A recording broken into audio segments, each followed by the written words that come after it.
Olá a todos, sejam muito bem-vindos.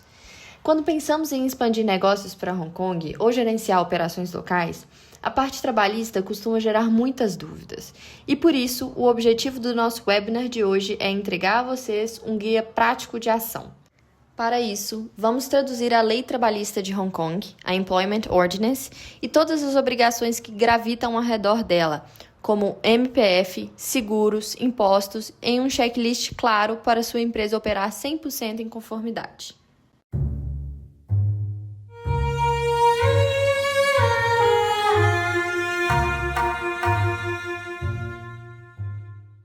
Se a sua empresa é estrangeira e está prestes a contratar os primeiros funcionários sob uma entidade de Hong Kong, essa apresentação foi feita para você. Antes de entrarmos nos passos práticos, quero fixar aquela que é a regra de ouro de todo o nosso encontro. A lei define o piso, nunca o teto. O que está na legislação é o mínimo obrigatório. Você sempre pode oferecer condições melhores ao seu colaborador, mas nunca abaixo do mínimo legal. Guarde isso. Qualquer cláusula em um contrato que tente reduzir um direito garantido por lei é simplesmente nula e sem efeito, mesmo que o funcionário tenha assinado concordando. Para organizar nossa conversa, dividimos a jornada do empregador em 7 etapas lógicas. Durante a apresentação, nós vamos percorrer junto esses 7 pilares fundamentais. Monte o vínculo corretamente, pague os salários corretamente, conceda as folgas certas, proteja a licença familiar, encerre o vínculo do jeito certo, saiba o que mudou em 2025-26 e mantenha-se em conformidade o ano todo. Além disso, também passaremos pelas obrigações fiscais, previdenciárias e operacionais que precisam ser resolvidas nos primeiros dias de contratação. Se vocês precisarem se lembrar de apenas um conceito técnico de toda essa apresentação, lembrem-se deste: o contrato contínuo. Ele é a porta de entrada que define qual o nível de benefícios que o seu funcionário terá direito. A legislação de Hong Kong divide os direitos em 2 camadas. A camada 1, básica, que se aplica a todos os trabalhadores, mesmo os temporários ou de pouquíssimas horas, e inclui proteção salarial, regras contra descontos indevidos e feriados legais, e a camada 2, avançada, que dá acesso aos benefícios mais valiosos, como dias de descanso pagos, férias anuais remuneradas, auxílio-doença, indenização por demissão e fundo por tempo de serviço. E como um contrato se torna contínuo? A partir de 18 de janeiro de 2026, a regra exige que o funcionário atenda 2 condições cumulativas: estar empregado pelo mesmo empregador por 4 semanas ou mais, trabalhando no mínimo 17 horas por semana ou 68 horas no acumulado de 4 semanas. Atenção! Em caso de disputa judicial, a lei presume que o contrato é contínuo. O ônus de provar o contrário é sempre do empregador. Entrando no nosso primeiro pilar, vamos falar sobre como formalizar essa relação desde o dia 0. Antes do funcionário dar o primeiro passo na empresa, você precisa garantir 3 entregáveis. A. Um contrato por escrito. Em Hong Kong, o contrato verbal tem validade legal, mas o escrito é sua única segurança. Regra de ouro: se for escrito, você é obrigado por lei a entregar uma cópia assinada ao funcionário. B. Termos de pagamentos claros. Nada de surpresas no primeiro contra-cheque. O colaborador precisa saber com clareza o valor do salário, a periodicidade e os adicionais antes de começar a trabalhar. C. Registros adequados. Você deve abrir um registro de emprego e salários cobrindo o histórico dos últimos 12 meses. No contrato ou na comunicação inicial, 4 pontos precisam estar detalhados: o salário e a forma de cálculo, incluindo horas extras e comissões, o período de pagamento, o prazo de aviso prévio para rescisão e o pagamento de fim de ano, se a sua empresa oferecer 13º ou bônus contratual. Cuidado com a duração padrão. Se o seu contrato for omisso quanto ao prazo de vigência, a lei de Hong Kong aplica uma regra padrão. Ele é considerado um contrato renovável mês a mês.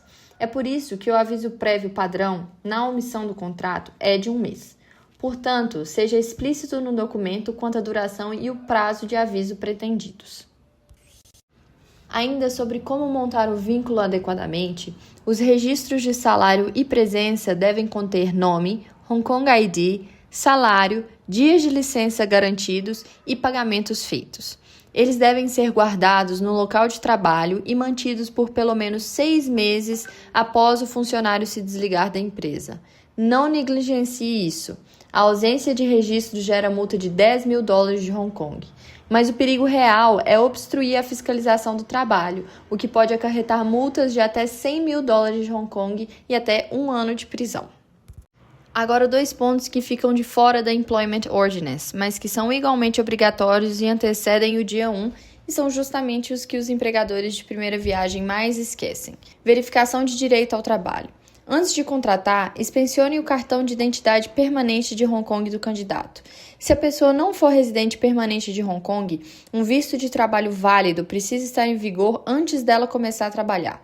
Empregar alguém que não pode ser legalmente empregado traz penalidades severas e a responsabilidade de verificar é do empregador e não do candidato de se declarar.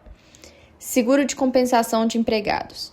Antes de qualquer pessoa começar a trabalhar, vocês precisam ter uma apólice válida cobrindo as responsabilidades sobre a Employees Compensation Ordinance e o direito constitucionário, ou seja, para acidentes de trabalho. Isso é pré-condição para empregar, não um benefício opcional, e vale para todo mundo, independentemente do tempo de serviço, das horas, se é período integral ou parcial, temporário ou permanente. Não existe muito pequeno para assegurar. Até um único trabalhador casual precisa estar coberto. Nas primeiras semanas de uma contratação, 3 relógios diferentes começam a correr. MPF, inscrição em até 60 dias.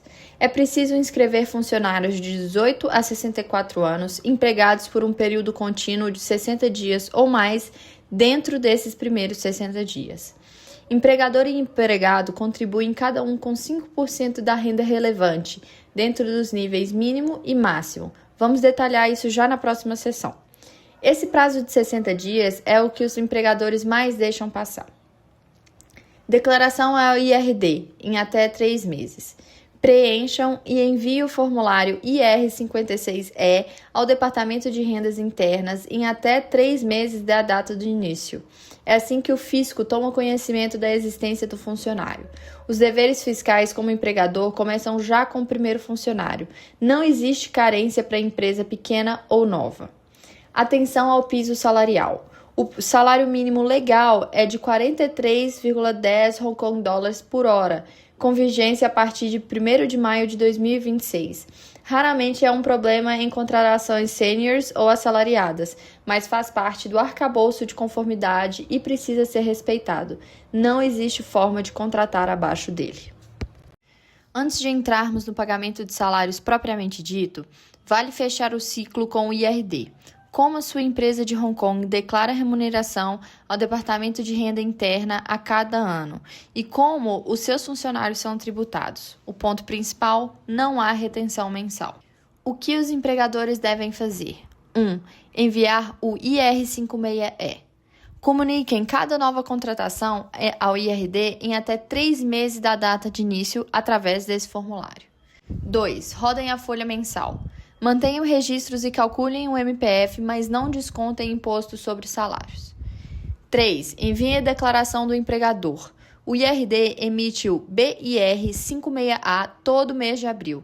Devolvam em até 1 mês com um IR56B por funcionário. A partir disso, o que o empregado e o IRD fazem?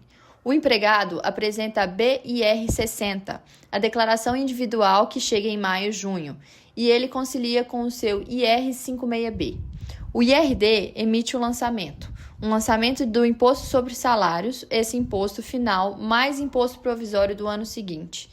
O empregado, então, paga ao IRD diretamente, conforme a notificação de cobrança, em geral 75% em janeiro e 25% em abril. Diferentemente de muitas jurisdições, o empregador de Hong Kong não desconta imposto sobre salários no pagamento. O empregado acerta diretamente com o IRD. A principal exceção é o empregado que deixa de residir em Hong Kong. Agora, para ficar um pouco mais claro, um resumo dos formulários. IR56E é o formulário para o novo empregado. Comunique cada nova contratação ao IRD em até 3 meses da data de início do vínculo empregatício. BIR56A e IR56B são as declarações anuais do empregador. É emitido um formulário IR56B para cada funcionário e, normalmente, ele é recebido até 31 de março. O documento deve informar dados como salário, bônus, benefícios de moradia, honorários de diretor e concessões de ações, entre outras remunerações. Após a emissão, o prazo para submissão ao IRD é de 1 mês, ou seja, normalmente até o início de maio. IR56F é o formulário que comunica a cessação do vínculo. Deve ser enviado quando o empregado deixa a empresa cerca de 1 mês antes. IR56G é um formulário sobre o empregado que está saindo de Hong Kong. Retenha todos os pagamentos ao empregado até o IRD emitir uma carta de liberação, ao menos 1 mês antes da partida. IR56M se refere aos pagamentos a não empregados, como consultores, freelancers, agentes e quando são atingidos os limiares de declaração. Vamos ver como funcionaria um primeiro ano na prática, com um exemplo. Imagine uma empresa constituída em junho de 2026 que contrata o seu primeiro funcionário em julho de 2026. Então, em julho de 2026, o primeiro funcionário é contratado. Até setembro de 2026, é necessário o envio do IR56E ao IRD. Em abril de 2027, o IRD vai emitir a Employees Return. Até maio de 2027, é necessário o envio da BIR56A e IR56B. Em 2027, o funcionário apresenta a sua BIR60 e o IRD calcula o imposto devido. Em janeiro ou abril de 2028 é o período em que o funcionário realiza o pagamento do imposto. Um ponto importante na prática é que, por ser uma empresa recém-constituída, ela pode não receber a declaração do empregador no primeiro ano, caso o IRD ainda não tenha sido informado de que a empresa possui funcionários. Por isso, é importante enviar o IR56E assim que possível, manter o endereço de correspondência atualizado junto ao IRD e acompanhar o recebimento do pacote enviado em abril. Caso a declaração não seja recebida, a empresa deve entrar em contato com o IRD por iniciativa própria para evitar qualquer risco de atraso ou penalidade. Passamos agora ao segundo passo: pagar os salários corretamente. Vamos ver quando o pagamento é devido e os limites rígidos para o que pode ser descontado. Conta como salário: o salário base, por hora ou peça, comissão de natureza contratual, gorjetas e taxa de serviço, horas extras, se constantes ou se representarem 20% ou mais do salário mensal em média, adicionais contratuais como transporte e assiduidade. Excluído do salário: as contribuições da empresa ao MPF e o plano de aposentadoria, o valor de moradia, alimentação, educação ou assistência médica fornecidos pela empresa, os bônus e comissões discricionários ou gratuitos, despesas reembolsadas e adicionais de viagens pontuais, pagamento de fim de ano discricionário e gratificação de fim de contrato. Por que isso importa? O pagamento de feriados, remuneração de férias anuais e auxílio-doença, salário maternidade e salário paternidade, indenização por demissão, pagamento por tempo de serviço e indenização em lugar do aviso prévio são todos calculados a partir do salário. Então, classifiquem corretamente cada item de pagamento, porque todo direito decorre disso. Agora, falando um pouco sobre o pagamento de salários, existe uma regra importante em Hong Kong que a empresa precisa observar. O prazo para pagamento é relativamente curto, no máximo 7 dias. Os salários devem ser pagos até o último dia do período de pagamento. Na prática, o ideal é fazer o pagamento quanto antes e nunca ultrapassar o prazo de 7 dias após o encerramento desse período. Para esse fim, salário inclui toda a remuneração que possa ser expressa em dinheiro, como salário base, comissões, horas extras e adicionais de assiduidade. Já bônus discricionários e despesas reembolsadas ficam de fora. E atenção ao atraso. Podem incidir juros sobre salários em atraso e, em casos de não pagamento deliberado, a penalidade pode chegar a $350 mil de Hong Kong e até 3 anos de prisão. Além disso, os diretores podem ser responsabilizados pessoalmente. Sobre o tópico pagamento anual, estamos nos referindo a qualquer pagamento previsto contratualmente, como um pagamento em dobro, 13º salário ou bônus de fim de ano. O que não entra nessa categoria são valores concedidos de forma espontânea ou pagos exclusivamente a critério da empresa.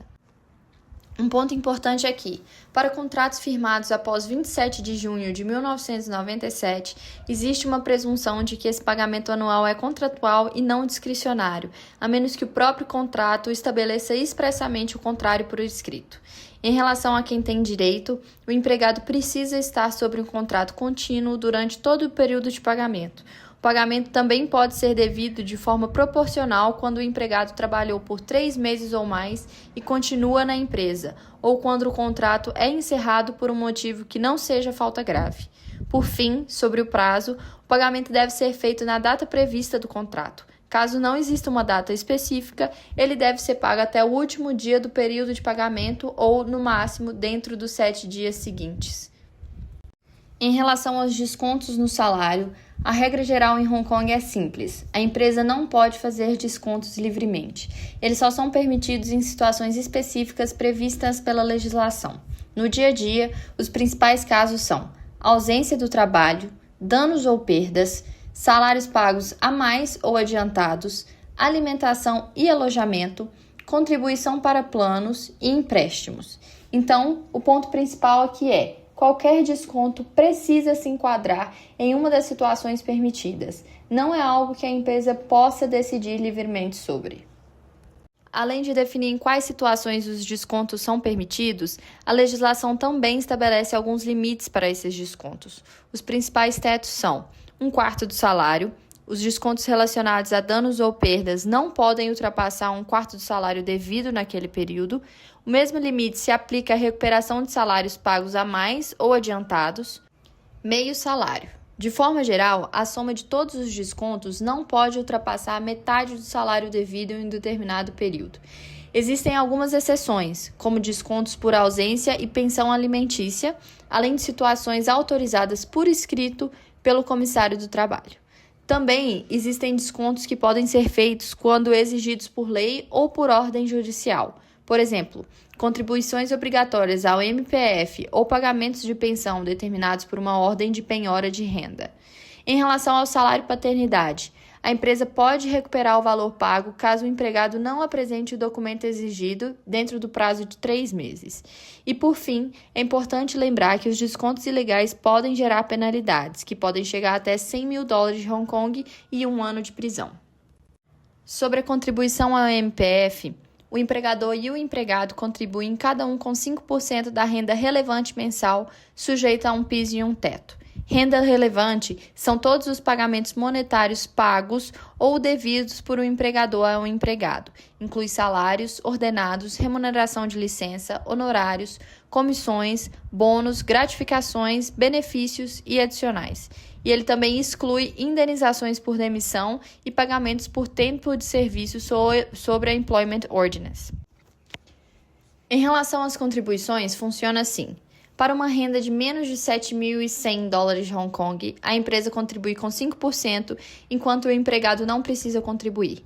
Entre $7.100 e $30.000 de Hong Kong, tanto a empresa quanto o empregado contribuem com 5% de renda. E acima de $30.000 de Hong Kong, a contribuição de cada um fica limitada a $1.500 de Hong Kong. Na prática, o processo é simples. A empresa paga os seus 5% com recursos próprios e desconta os 5% do empregado diretamente do salário, quando aplicável. Esse é um dos descontos permitidos por lei. Depois, as duas contribuições, a do empregador e do empregado, devem ser repassadas ao administrador do MPF dentro do prazo aplicável. Para deixar isso mais claro, vamos ver 2 exemplos práticos de uma folha mensal. Primeiro, um salário de $20.000 de Hong Kong por mês. A empresa contribui com $1.000 de Hong Kong de MPF. O empregado tem $1.000 de Hong Kong descontados do salário. Então, o salário líquido antes do imposto fica em $19.000 de Hong Kong. E o custo total para a empresa é de $21.000 de Hong Kong.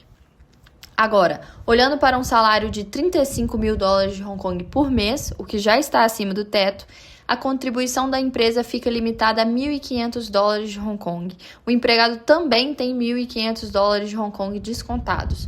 o salário líquido antes do imposto fica em 33.500 dólares de Hong Kong e o custo total para a empresa passa a ser 36.500.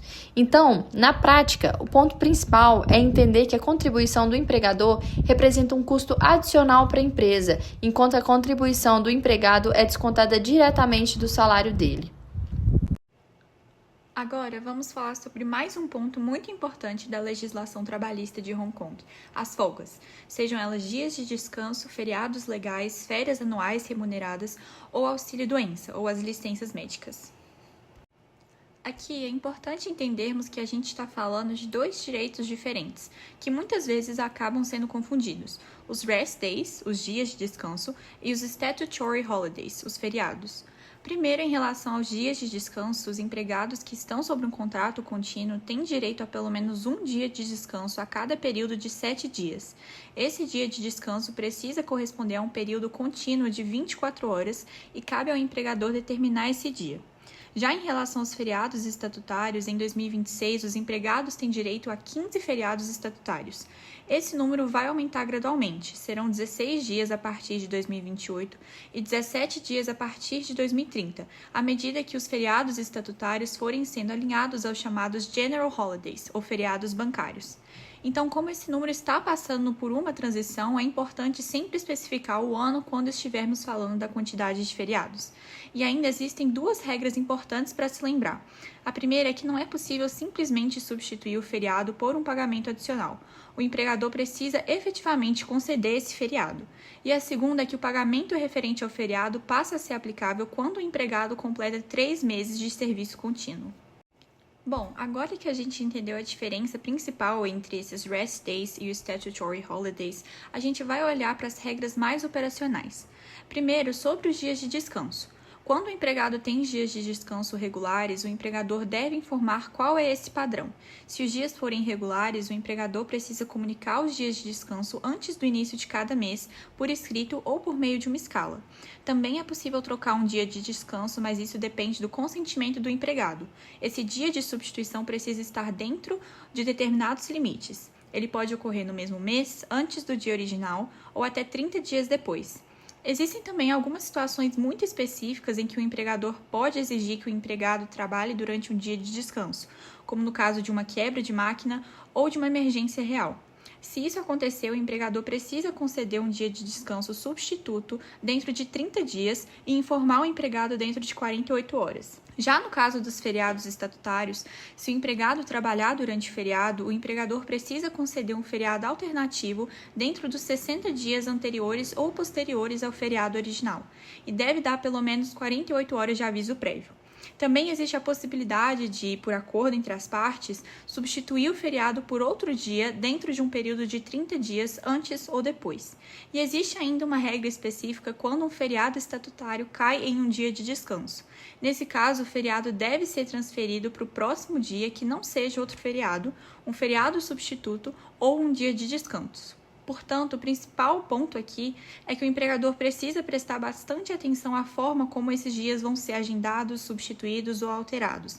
Não basta simplesmente conceder algum dia de folga, mas é preciso seguir regras específicas de aviso e também de substituição.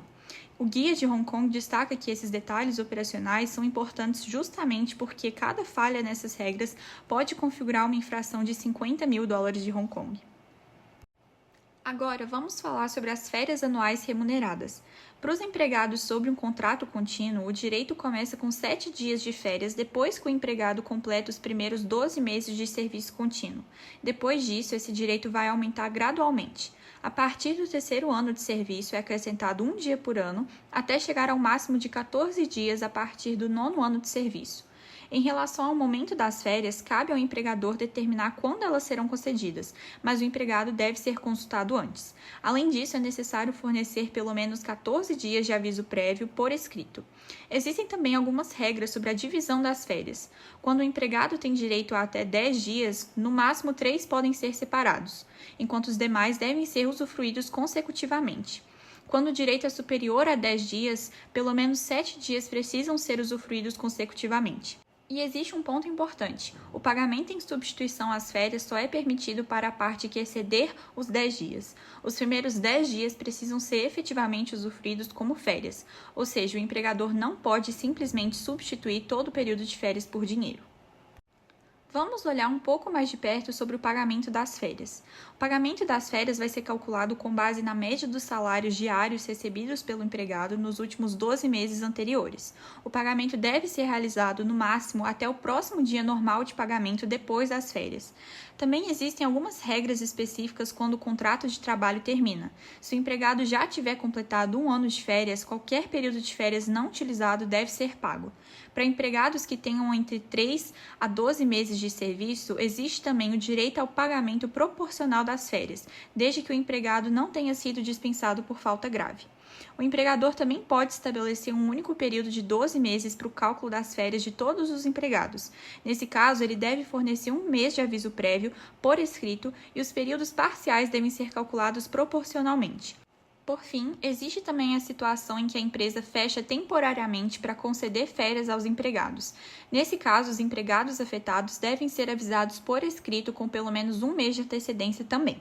E mesmo os empregados que ainda tenham adquirido o direito às férias precisam receber férias remuneradas durante esse período de fechamento. E para finalizar a terceira parte, por fim, vamos falar sobre o pagamento durante a licença médica, ou auxílio-doença. Para os empregados elegíveis, o pagamento corresponde a 4/5 ou 80% da média dos salários diários. Esse pagamento deve ser realizado até o próximo dia normal de pagamento. Os dias de licença médica remunerada também serão acumulados ao longo do tempo. Durante o primeiro ano, o empregado acumula 2 dias por mês. Depois disso, passa a acumular 4 dias por mês, até um limite máximo de 120 dias. Esses dias são divididos em 2 categorias, os primeiros 36 dias e os 84 dias seguintes. Cada uma dessas categorias possui requisitos específicos relacionados à apresentação de certificados médicos. O pagamento durante a licença médica passa a ser devido quando o período de afastamento é de 4 ou mais dias consecutivos, desde que o empregado apresente o certificado médico adequado e tenha dias remunerados acumulados suficientes. E aqui existe também uma proteção muito importante. O empregador não pode demitir um empregado enquanto ele estiver em um dia de licença médica remunerada, exceto em casos de demissão imediata por falta grave. Se essa regra for violada, a multa pode chegar a $100 mil de Hong Kong. Além disso, o empregador pode ter que pagar o aviso prévio, 7 dias de salário como compensação e qualquer valor de licença médica que ainda seja devido. Então, nesse caso, não é apenas uma questão de calcular corretamente o pagamento. O empregador também precisa respeitar a proteção do empregado contra a demissão durante esse período. Começamos agora a parte 4, sobre a proteção das licenças familiares. O guia destaca que essa é uma das áreas de maior risco de descumprimento, principalmente por causa da proteção contra a demissão. Começando pela licença maternidade, atualmente as empregadas elegíveis têm direito a 14 semanas de licença maternidade contínua. Em relação ao pagamento, a licença é remunerada em 4/5 ou 80% dos salários, desde que a empregada tenha completado 40 semanas de serviço contínuo e tenha dado o aviso necessário. Existe ainda uma particularidade importante em relação às semanas 11 a 14. Essa parte do pagamento possui um limite de $80 mil de Hong Kong e pode ser reembolsada pelo governo ao empregador. Então, nesse caso, o custo adicional não fica necessariamente todo a cargo da empresa. Mas, além da duração e do pagamento, existe também uma proteção muito importante contra a demissão. A partir do momento em que a gravidez é confirmada e a empregada comunica formalmente a gravidez, o empregador não pode demiti-la durante esse período de proteção, que vai se estender até o retorno ao trabalho. A violação dessa regra pode resultar em uma multa de até $100 mil de Hong Kong, além do pagamento correspondente ao aviso prévio, 1 mês de salário e o valor da licença maternidade. Então, esse é um ponto de atenção muito importante para os empregadores, salvo uma situação válida de demissão imediata por falta grave. Sobre a licença paternidade, os empregados elegíveis têm direito a 5 dias de licença paternidade por nascimento. Esses 5 dias são remunerados em 4/5 ou 80% dos salários, desde que o empregado tenha completado 40 semanas de serviço contínuo. Em relação ao aviso prévio, o empregado deve preferencialmente informar o empregador com 3 meses de antecedência em relação à data prevista para o nascimento. Caso isso não seja possível, ele deve avisar o empregador com pelo menos 5 dias de antecedência antes de tirar cada dia de licença. E existe uma certa flexibilidade em relação a quando esses dias podem ser utilizados. Os 5 dias podem ser tirados todos de uma vez ou divididos em diferentes períodos. Eles podem ser utilizados a qualquer momento dentro de um intervalo que vai de 4 semanas antes do nascimento até 14 semanas depois do nascimento.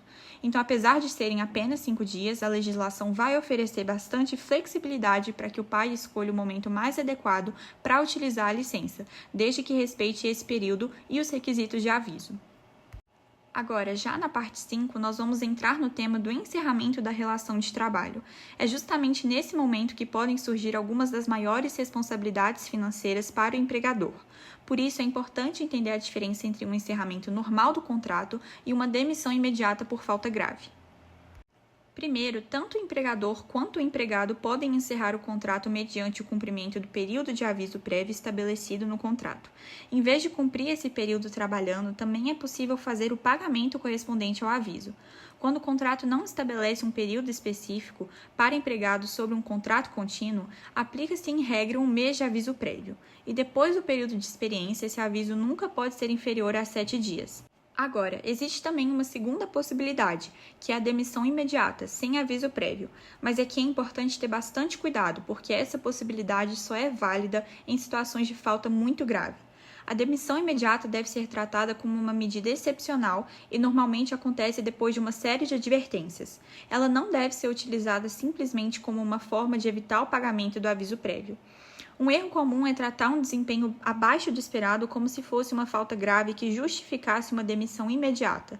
Isso pode gerar custos significativos para a empresa. Além disso, existem 5 situações em que o empregador não pode demitir o funcionário. A primeira é quando a empregada está grávida, depois de ter comunicado a gravidez. A segunda é quando o empregado está em licença médica remunerada. A terceira é quando o empregado sofreu um acidente de trabalho e o caso ainda não foi resolvido. A quarta é quando o empregado está prestando depoimento ou fornecendo informações às autoridades. E a quinta é quando o empregado está participando de atividades sindicais. Essas são algumas proteções específicas e, nesses casos, o fato de o empregador acreditar que possui uma boa justificativa não elimina automaticamente essa proteção. Uma demissão que viole algumas dessas regras pode resultar em uma multa de até $100.000 de Hong Kong. Também precisamos falar sobre os pagamentos que devem ser feitos quando a relação de trabalho termina. Alguns valores precisam ser pagos rapidamente. Dentro de 7 dias após o término do contrato, o empregador deve quitar os salários que ainda estiverem pendentes, o pagamento correspondente ao aviso prévio quando aplicável, as férias anuais não utilizadas e qualquer pagamento proporcional de final de ano que seja devido. Então é importante não deixar o pagamento final para depois. As mesmas penalidades relacionadas ao atraso no pagamento de salários continuam sendo aplicáveis aqui. Além desses pagamentos mais comuns, existem também 2 benefícios estatutários importantes: o pagamento por desligamento e o pagamento por tempo de serviço. O primeiro é o pagamento por desligamento, que pode ser devido quando o empregado tem pelo menos 24 meses de serviço e é dispensado por motivo de redundância ou quando é colocado em situação de layoff. Nesse caso, depois que o empregado apresentar sua reivindicação por escrito, o pagamento deve ser feito dentro de 2 meses. Já o pagamento por tempo de serviço exige 5 anos de serviço contínuo e pode ser devido em determinadas situações. Isso inclui uma demissão que não seja por redundância ou por falta grave, o término de um contrato por prazo determinado sem renovação, o falecimento do empregado, a saída por motivos de saúde ou a saída do empregado ao atingir 65 anos ou mais. Nesse caso, o pagamento deve ser feito dentro de 7 dias após o término do contrato. Os 2 benefícios utilizam a mesma fórmula de cálculo, 2/3 do salário mensal, considerando um limite de $15.000 de Hong Kong para o salário utilizado no cálculo, multiplicado pelos anos de serviço. O pagamento total possui um limite máximo de até $390.000 de Hong Kong, e existe uma regra muito importante: o empregado não recebe os 2 benefícios ao mesmo tempo pelo mesmo período de serviço. Eles são alternativas entre si e não pagamentos adicionais. Vamos além dos pagamentos e falar sobre as situações em que um empregado pode contestar uma decisão do empregador. Existem 3 situações principais.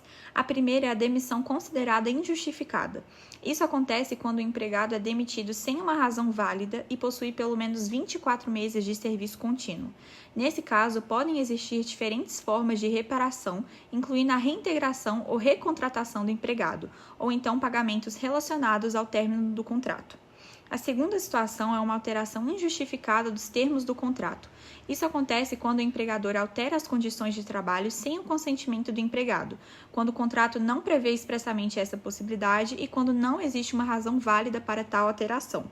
Então, por exemplo, o empregador não pode simplesmente reduzir o salário ou alterar as funções do empregado unilateralmente apenas porque as necessidades da empresa mudaram. A terceira situação é a demissão que seja, ao mesmo tempo, injustificada e ilegal. Nesse caso, além de não existir uma razão válida para a demissão, também existe uma violação de uma restrição prevista na legislação. Um exemplo seria demitir uma empregada durante o período de proteção relacionado à licença maternidade ou demitir um empregado durante uma licença médica remunerada. Essa é uma situação mais grave de todas as três. Quando não há razão válida e ainda existe uma violação de uma proteção legal, o tribunal pode determinar uma compensação adicional de até $150 mil de Hong Kong. Mas então, o que pode ser considerado uma razão válida para uma demissão? A legislação vai estabelecer 5 categorias principais. A primeira é a conduta do empregado, ou seja, o comportamento dele. A segunda é a capacidade ou as qualificações do empregado para realizar o trabalho. A terceira é a redundância ou uma necessidade operacional genuína da empresa. A quarta é uma razão relacionada à legislação, quando manter o empregado naquela posição faria com que a empresa estivesse violando alguma obrigação legal. E a quinta são outras razões substanciais. Portanto, quando o empregador está considerando uma demissão ou uma alteração nos termos do contrato, é importante conseguir identificar claramente em qual dessas categorias a decisão vai se enquadrar. Existe também uma situação específica que nunca pode ser considerada uma razão válida: a ausência do empregado para cumprir uma restrição de circulação relacionada a medidas antiepidêmicas. É uma exceção que surgiu durante o período da pandemia recentemente e que continua sendo importante conhecer.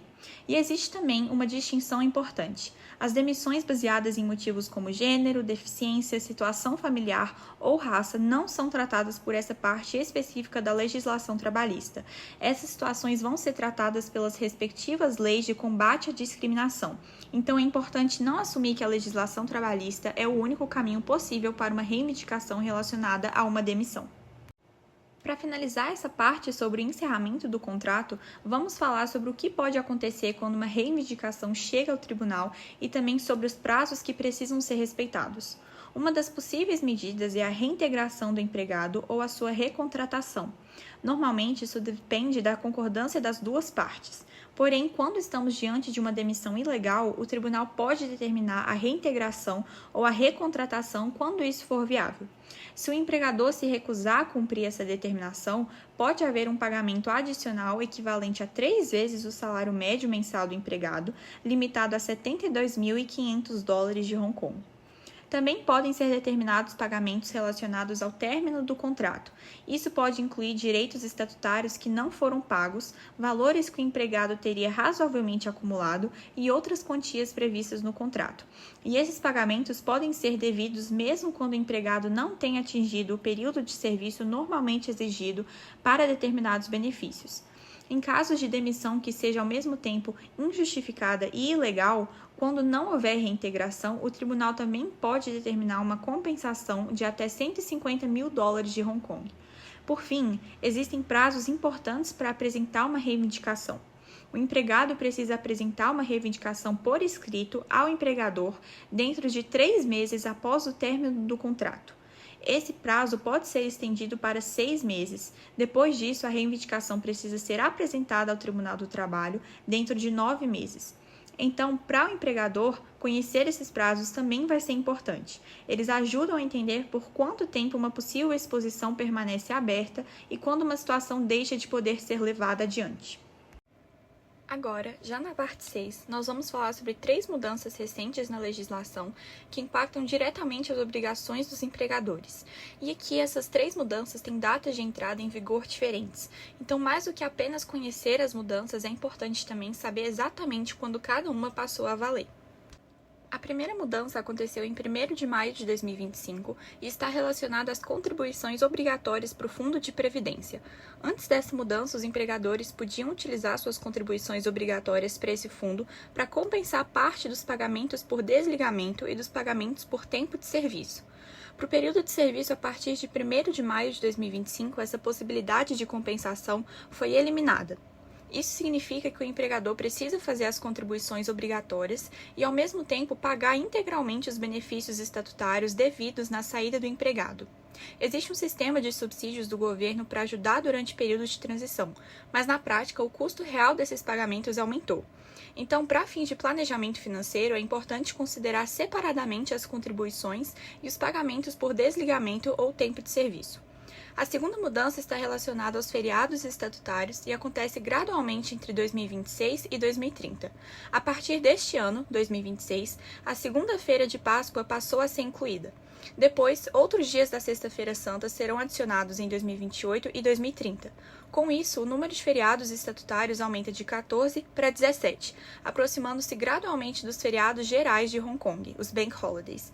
É justamente por isso que, quando falamos sobre feriados, é importante sempre especificar o ano. E a terceira mudança entrou em vigor em 18 de janeiro de 2026 e altera o teste utilizado para determinar se o empregado está sob um contrato contínuo. O requisito passou a ser de 4 semanas e 17 horas por semana, ou 68 horas ao longo de 4 semanas. Antes, o limite era de 18 horas por semana. Essa redução de 1 hora pode parecer pequena, mas ela significa que mais trabalhadores em regimes de meio período podem passar a se enquadrar nas regras do contrato contínuo e, consequentemente, ter direito aos benefícios adicionais relacionados a esse tipo de contrato. Bom, depois de passarmos por todas essas regras, a gente entra na parte mais importante, a parte da conformidade. E é importante também lembrar que a conformidade não é algo que acontece apenas no momento da contratação, mas é um processo contínuo que precisa ser acompanhado durante todo o ano. Então, a gente pode resumir as principais obrigações do empregador em 6 pontos a seguir. Primeiro, mantenha os registros corretamente. Eles precisam permanecer disponíveis durante o período exigido pela legislação, inclusive depois que o empregado deixe a empresa. Segundo, pague os salários dentro do prazo. Os salários devem ser pagos dentro de 7 dias do período correspondente. Terceiro, acompanhe e conceda corretamente as licenças e os períodos de descanso.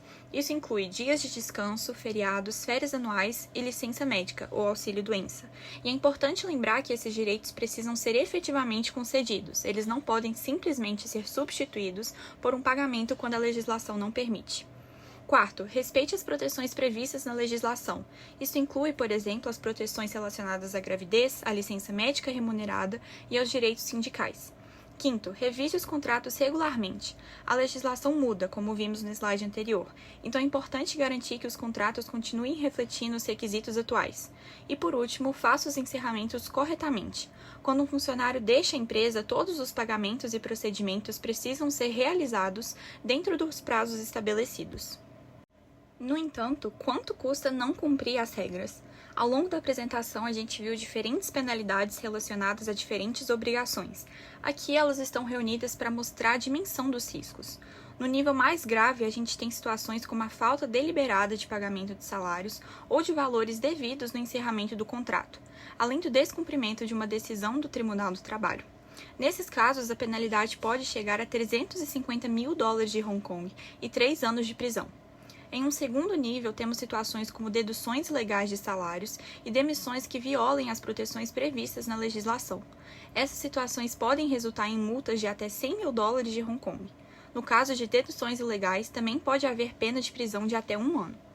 E em um terceiro nível, temos situações como não conceder corretamente as licenças, feriados ou pagamentos relacionados à licença médica.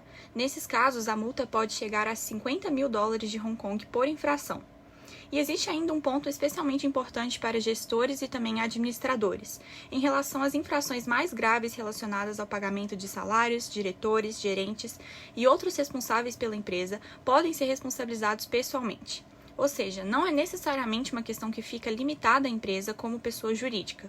Por isso, a mensagem principal aqui é simples: investir em conformidade desde o início é muito mais barato do que lidar com as consequências de uma violação da legislação. Com tudo isso em mente, depois de vermos todas essas obrigações ao longo da apresentação, pode parecer bastante coisa para uma empresa acompanhar no dia a dia desde o início. E é justamente nesse ponto que a CW pode ajudar. O nosso suporte está dividido em 4 áreas principais. A primeira é a elaboração dos contratos de trabalho, garantindo que os termos estejam de acordo com os requisitos da legislação trabalhista de Hong Kong. A segunda é a folha de pagamento e a manutenção dos registros, ajudando a empresa a manter essas informações organizadas e também em conformidade com as exigências legais e locais. A terceira é o acompanhamento de férias, licenças e outros benefícios trabalhistas, incluindo o controle e o cálculo desses direitos de acordo com as regras aplicáveis. E por último, nós podemos ajudar a apoiar a empresa tanto no processo de contratação quanto no encerramento do contrato, acompanhando todas essas etapas e garantindo que os procedimentos e pagamentos necessários sejam realizados corretamente e dentro dos prazos. A ideia é oferecer esse suporte ao longo de todo o ciclo da relação de trabalho, desde a contratação até o encerramento. Se vocês estiverem planejando contratar um funcionário em Hong Kong, uma boa prática é buscar orientação antes mesmo de fazer uma oferta. Isso ajuda a garantir que os termos estejam estruturados corretamente desde o início e também a evitar problemas de compliance mais para frente. Para finalizar, a última parte do nosso webinar vai dar espaço para a gente entrar em algumas perguntas que aparecem com frequência quando uma empresa está planejando contratar funcionários em Hong Kong. A primeira pergunta é: uma empresa de Hong Kong pode contratar funcionários mesmo quando a maior parte das atividades da empresa acontece fora de Hong Kong? A resposta é sim. No entanto, a empresa precisa conseguir explicar do ponto de vista fiscal, contábil, bancário e de compliance por que aquele funcionário está sendo contratado pela empresa de Hong Kong e de que forma o trabalho dele está relacionado às atividades da empresa. Por isso, é importante manter uma documentação adequada, incluindo contrato de trabalho, registros de folha de pagamento, descrição da função e evidências de que o trabalho realizado está relacionado ao negócio da empresa de Hong Kong. Isso também ajuda caso bancos, auditores ou autoridades fiscais façam perguntas sobre a contratação. Agora, se na prática o funcionário estiver trabalhando para outra empresa do grupo, é preciso analisar a estrutura com mais cautela e cuidado, porque podem surgir questões relacionadas a preços de transferência, os transfer pricing, dedutibilidade fiscal e também conformidade trabalhista. A segunda pergunta é: a empresa precisa ter um escritório físico em Hong Kong antes de contratar funcionários? Não necessariamente. Uma empresa de Hong Kong não precisa obrigatoriamente alugar um escritório físico antes de contratar um funcionário. Porém, um escritório pode se tornar mais relevante quando a empresa pretende demonstrar uma presença local mais estruturada e robusta, manter determinadas relações bancárias ou também patrocinar um visto de trabalho em Hong Kong. Nesse último caso, as autoridades de imigração normalmente vão analisar se a empresa possui uma atividade empresarial genuína, se existe uma necessidade real para aquela posição e se a empresa tem condições de sustentar financeiramente aquela contratação. E a terceira pergunta é: uma empresa de Hong Kong pode contratar apenas uma pessoa? Sim, não existe uma exigência de que a empresa tenha vários funcionários, mas quando existe apenas um funcionário, é especialmente importante definir claramente qual é a função dessa pessoa e quais são os seus poderes e também responsabilidades.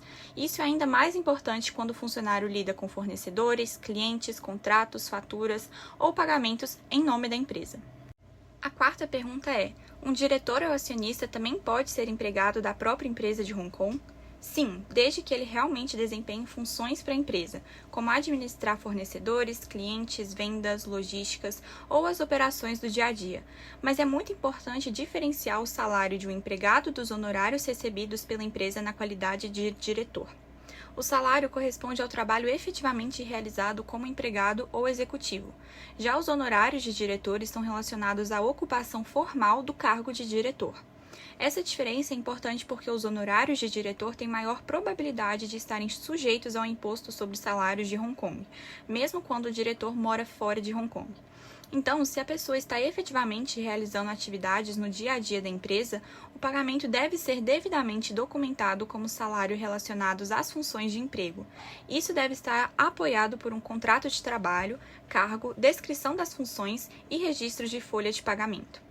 A quinta pergunta é: uma empresa de Hong Kong pode colocar um funcionário que trabalha no exterior na folha de pagamento de Hong Kong e pagar o salário a partir de uma conta bancária de Hong Kong? Sim, em princípio pode. A empresa pode pagar o funcionário diretamente de uma conta bancária de Hong Kong e registrar esse pagamento na folha de pagamento da empresa. Mas existe uma ressalva muito importante a ser feita. Isso não significa automaticamente que a empresa esteja cumprindo todas as obrigações do país onde o funcionário está fisicamente trabalhando. Se o funcionário estiver, por exemplo, na América Latina, podem existir obrigações locais relacionadas ao registro do empregador, retenção de impostos, contribuições previdenciárias, benefícios obrigatórios e legislação trabalhista. Portanto, a folha de pagamento e a conta bancária de Hong Kong podem ser utilizadas como mecanismo de pagamento, mas não necessariamente vão substituir as obrigações trabalhistas e fiscais do país onde o funcionário vai estar efetivamente trabalhando. Por isso, também é importante manter documentação adequada, como contrato, descrição da função, registros de folha, comprovantes de pagamento, declarações fiscais e evidências do trabalho realizado para a empresa de Hong Kong. A sexta pergunta é: uma empresa de Hong Kong pode contratar alguém que está localizado na China continental para lidar com fornecedores chineses? Pode, mas é preciso ter bastante cautela. Se a pessoa está fisicamente na China continental, simplesmente pagar o salário a partir de Hong Kong não resolve automaticamente as obrigações relacionadas à legislação trabalhista chinesa, ao imposto de renda individual, à previdência social e ao fundo habitacional. Algumas empresas podem oferecer soluções de contratação, folha de pagamento ou contratação por meio de um empregador intermediário, mas essas estruturas precisam ser analisadas com cuidado. Na China, por exemplo, a contratação por meio de empresas de intermediação de mão de obra é regulamentada e, em geral, está limitada a determinadas funções temporárias, auxiliares ou de substituição. Portanto, esse modelo não pode ser adequado para uma função permanente ou central para a empresa, como um gerente dedicado de compras ou de operações na China, especialmente quando a empresa de Hong Kong não possui uma entidade na China continental. Para operações de longo prazo na China, pode ser mais adequado considerar a criação de uma entidade local. Já para projetos específicos, como busca de fornecedores, inspeções ou controle de qualidade, pode ser mais prático contratar um prestador de serviços independente ou uma empresa especializada. A sétima pergunta é: a empresa pode contratar essas pessoas como prestadores de serviço em vez de empregados? Sim, mas somente quando a relação for realmente de prestação de serviços. Não basta chamar a pessoa de consultor, freelancer ou prestador independente. As autoridades podem analisar a relação de trabalho e não apenas o nome que aparece no contrato. Por exemplo, se a pessoa trabalha em um período integral para a empresa, segue as instruções da empresa, possui horários fixos, utiliza as ferramentas da empresa, se reporta como um funcionário interno e não assume um risco empresarial real, ela pode ser considerada uma empregada mesmo que o contrato diga que é uma consultora. A classificação incorreta pode gerar diversos riscos, incluindo benefícios trabalhistas não pagos, indenizações de término de contrato, questões de retenção de impostos, contribuições previdenciárias, penalidades e disputas sobre os direitos que deveriam ter sido concedidos. A oitava pergunta é: a empresa de Hong Kong precisa fazer uma retenção mensal do imposto sobre o salário dos funcionários? Em geral, Hong Kong não possui um sistema de retenção mensal de imposto sobre salários da mesma forma que muitos outros países. Em vez disso, o empregador informa a autoridade fiscal a remuneração paga aos funcionários e os próprios empregados são posteriormente avaliados para fins do imposto sobre salários. Isso não significa, porém, que o empregador não tenha obrigações fiscais. Existem algumas obrigações específicas de comunicação relacionadas a novas contratações, declarações anuais do empregador, encerramento de contratos e situações em que um funcionário deixa Hong Kong por um período significativo. A empresa também precisa manter os registros de folhas de pagamento e informar corretamente a remuneração que vai ser paga. E se o funcionário estiver trabalhando fora de Hong Kong, ainda podem existir obrigações de retenção de impostos no país onde ele está fisicamente trabalhando. A nona pergunta é: se o funcionário nunca vai a Hong Kong e ele precisa apresentar uma declaração individual de imposto em Hong Kong? Depende. Normalmente, o processo começa com a declaração feita pelo empregador. Se uma empresa de Hong Kong paga uma remuneração a um funcionário e essa remuneração ultrapassa o limite de declaração aplicável, a empresa deve informar esse pagamento à autoridade fiscal, independentemente de o funcionário trabalhar em Hong Kong ou fora. Depois de receber essa informação, a autoridade fiscal pode enviar uma declaração de imposto ao funcionário. Se esse funcionário nunca realizou atividades em Hong Kong, pode ser que ele não tenha imposto sobre salários a pagar em Hong Kong ou que possa solicitar uma isenção. Mas isso precisa ser tratado corretamente no processo de declaração, caso ele receba uma declaração. E aqui existe uma diferença importante. Apresentar uma declaração de imposto e efetivamente ter imposto a pagar não são a mesma coisa. Portanto, mesmo que o funcionário não tenha trabalhado em Hong Kong, é importante analisar corretamente a situação e, quando aplicável, apresentar a declaração e solicitar a isenção correspondente. A 10ª pergunta é: quando uma empresa de Hong Kong precisa patrocinar um visto de trabalho? De maneira geral, quando uma pessoa que não é residente de Hong Kong vai trabalhar fisicamente em Hong Kong, é necessário analisar a necessidade de um visto de trabalho. Se a pessoa trabalha integralmente fora de lá e não realiza atividades fisicamente em Hong Kong, o visto de trabalho normalmente não é a principal questão. Mas se a pessoa vai se mudar para Hong Kong, ficar baseada em Hong Kong ou realizar trabalho enquanto estiver fisicamente em Hong Kong, os requisitos de imigração devem ser analisados antes do início das atividades. A 11ª pergunta é: uma empresa pode patrocinar um visto mesmo tendo operações locais limitadas? Pode ser mais difícil. Uma empresa que possui poucas operações em Hong Kong, nenhum funcionário, nenhum escritório, pouca receita ou uma presença empresarial pouco clara pode enfrentar mais questionamentos durante o processo. A empresa precisa estar preparada para explicar por que aquela função vai ser necessária em Hong Kong, como ela contribui para o negócio, por que aquele candidato é adequado, como a empresa poderá financiar a posição e quais atividades comerciais são realizadas ou administradas por meio de Hong Kong. Por isso, uma solicitação de visto deve ser acompanhada de documentação adequada sobre o negócio, os termos do emprego e a situação financeira da empresa. E a 12ª e última pergunta é: o funcionário pode viajar frequentemente para a China para visitar fornecedores? Sim. Funcionários de uma empresa de Hong Kong podem viajar para a China continental para visitar fornecedores, realizar inspeções em fábricas, participar de feiras, verificar amostras e participar de reuniões de negócios, desde que tenham a documentação ou autorização de entrada adequada. Mas do ponto de vista fiscal e de risco, a empresa deve acompanhar a frequência dessas viagens, a duração das estadias e principalmente o que o funcionário realmente faz durante essas viagens. Visitas ocasionais a fornecedores, inspeções em fábricas, participação em feiras, verificação de amostras e controle de qualidade normalmente apresentam um risco menor. Por outro lado, se o funcionário passar uma parte significativa do tempo na China, administrar operações locais, negociar ou assinar contratos ou representar habitualmente a empresa de Hong Kong na China, podem surgir questões relacionadas a impostos, emprego e até mesmo a existência de um estabelecimento permanente na China. Então, a principal mensagem dessa última parte é que viajar ocasionalmente para a China para atividades comerciais é uma coisa, mas manter uma presença operacional significativa no país é outra completamente diferente.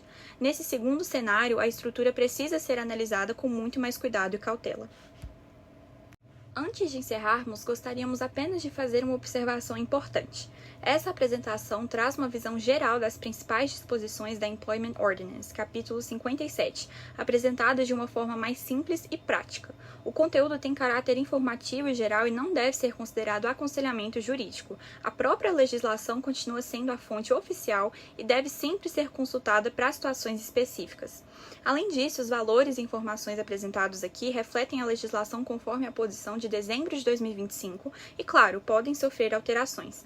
Portanto, caso vocês tenham uma situação específica ou alguma dúvida relacionada a uma contratação, a um funcionário ou às obrigações da empresa, nós recomendamos fortemente entrar em contato com a CW para uma análise mais adequada do caso.